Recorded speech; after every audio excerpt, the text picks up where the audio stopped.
tema de la proteína con el tema de las dietas vegetarianas, que también te quiero preguntar un poquito. Y es que un vegano, la fuente principal de proteína que tiene es las legumbres y los frutos secos. ¿Qué opinas sobre estos dos alimentos, este tipo de alimentos? Y Sí, su relación con los antinutrientes y aporta muchas cosas, pero por otro lado parece ser que aportan otro tipo de cosas que no son tan buenas. ¿Qué opinas? sí. Digamos como que siempre decimos, ¿no? que un vegetariano ¿no? Una dieta vegetariana bien estructurada, pues puede ser compatible con todos los requerimientos de personas en general y de población deportista. Pero este mismo mensaje deberíamos de llevarlo también a aquellas personas que siguen una dieta omnívora, ¿no? Una dieta omnívora también podría ser adecuada a los requerimientos, porque no por el hecho de que sí que incorporemos ciertos productos de origen animal, eh, esa dieta ya está bien planteada, ¿no? Que parece que solo tengan que llevar cuidado las personas que siguen una dieta vegetariana.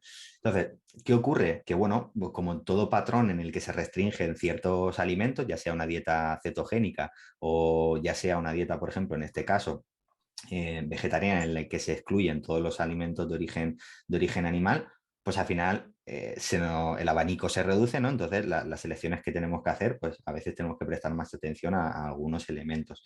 En el caso de la proteína, que a nivel cultural, pues nosotros en nuestra alimentación mediterránea solemos meterlo a través de la carne y el pescado, pues digamos como que se nos cae un elemento importante y tenemos que hacer variaciones y más en aquellas personas que entrenan. ¿Por qué? Porque los requerimientos proteicos están incrementados. Entonces, ¿cuál es el problema? Que yo veo muchas veces que si nosotros, por ejemplo, hablamos de población general o población general deportista, mejor dicho, que sigue una alimentación omnívora, cuando hablamos de las legumbres, hablamos de un alimento rico en carbohidratos. ¿Por qué? Porque tiene el doble de carbohidratos que de proteína, ¿no? Cuando hablamos de los frutos secos, hablamos de un elemento con principal aporte de grasas, porque a nivel calórico suponen el 60 al 70% de las calorías de una nuez son grasas, no son Mm. proteína ni son carbohidratos. Entonces, ¿qué pasa? Que cuando vamos a un enfoque vegetariano, hablamos de alimentos proteicos como la legumbre y el fruto seco. Y es como, uff, sí, pero como con un peaje, ¿no? Es decir, porque para llegar a mis 20 gramos de proteína tengo que meter 40 o 60 de carbohidratos. Para llegar ¿no? Dices, 100 gramos de cacahuete tienen 22 gramos de proteína. Y dices, sí, ¿no? Y 700 calorías también, Sí, ¿no? sí, sí. Entonces es como, hay que llevar más cuidado y sí que, por ejemplo, podríamos hablar de un alimento proteico o bajo mis cánones de lo que significa un alimento proteico, que es aquello que tiene predominancia a nivel calórico del elemento proteico, como puede ser después esa soja texturizada, ¿no? En el que lo que prima es la parte proteica y llevan menos que de carbohidratos. En el caso, por ejemplo, del tofu, pues también es un elemento que lleva cierto aporte de grasa, también en función un poco de cómo se haya hecho. Y con el tema de las legumbres en sí, pues eso, es simplemente tenerlo en cuenta, que las personas que tengan grandes requerimientos calóricos no van a tener ningún problema.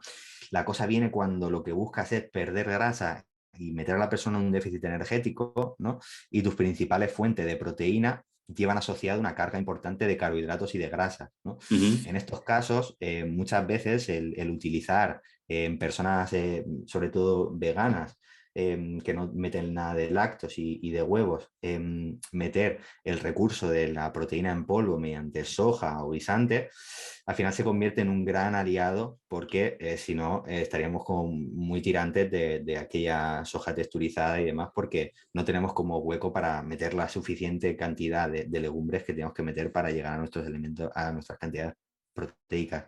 El tema de los antinutrientes es una cuestión muy compleja porque como casi todo lo relacionado con el organismo, tenemos como pistas de que lo que las cosas producen, pero no tenemos con certeza, tampoco sabemos las interacciones que ocurren, ¿no? Siempre tenemos la visión centrada en nutrientes específicos, pero lo que ocurre normalmente es que lo metemos juntos y existen interacciones entre unos y otros, ¿no? Ujú. Entonces, Por explicarlo, sí que perdona, Carlos, los antinutrientes, explícalo tú mejor, pero son sustancias que están dentro de muchos alimentos vegetales, que lo que hacen es robar vitaminas, por hablar de una manera así un poco coloquial, robar vitaminas y minerales a los alimentos y quitárnosles y no asimilarles cuando les comemos, ¿no? Se puede resumir claro, así. sí, se podría decir más o menos que las plantas tienen sus estrategias para no ser los mejores elementos, ¿no? de proveer recursos energéticos y demás, porque así, en cierto modo, pues podrían ser protegidas de ser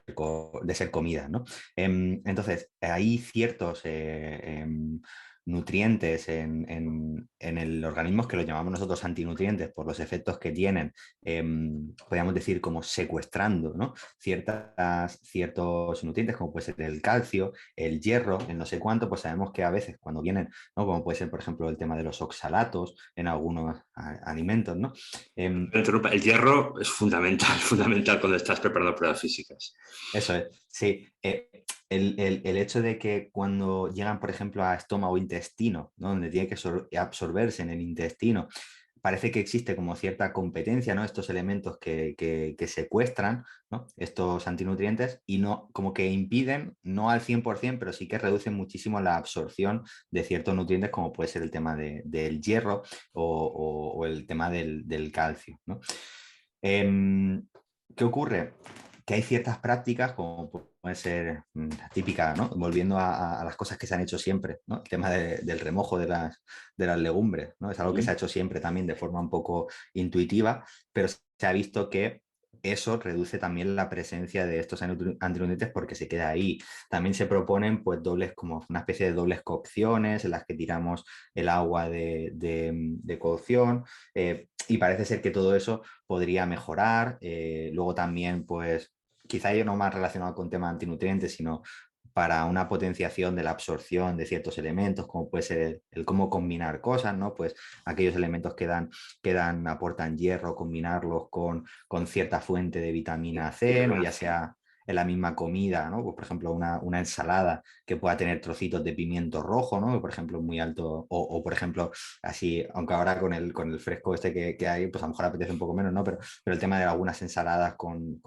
mandarina, con naranja, ¿no? Suele ser así, alinearlo con que es muy de la zona de la Vega Baja, alinear las cosas con limón, ¿no? También para aportar esa vitamina C y favorecer así la absorción del hierro no hemo, ¿no? Pero al final sí, es un elemento más a tener en cuenta. Pero vamos, que tenemos más dudas que certezas.